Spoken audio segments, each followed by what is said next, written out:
January the 7th, 2017.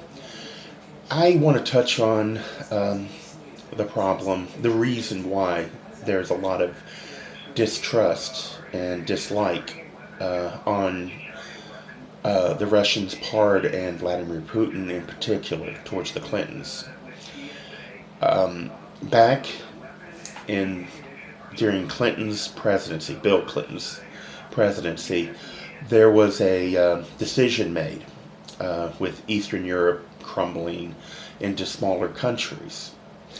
And that decision was based towards Serbia and I believe Montenegro was basically it was the what was left of the Yugoslavia. It was the last part that was being still held together.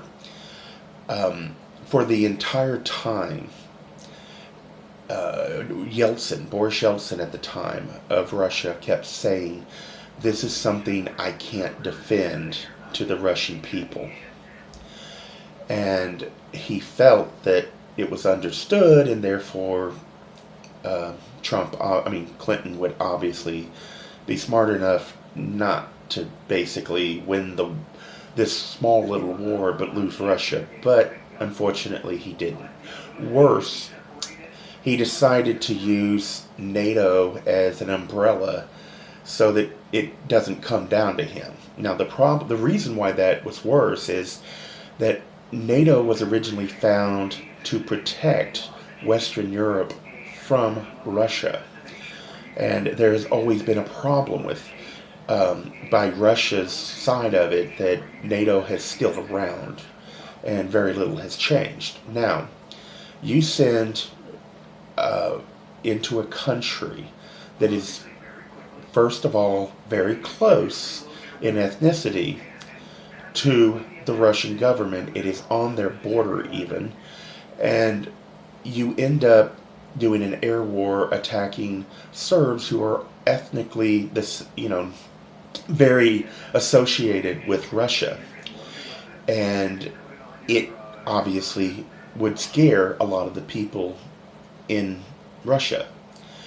That is the reason why shortly after that happened and it ended, Boris Yeltsin of Russia had to name Vladimir Putin as his vice president, or what they consider the next step down.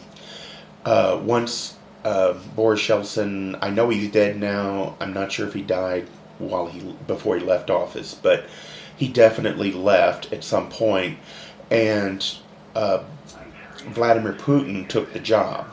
He played the game as far as in politics, but from that point on, he was pretty much in control of everything.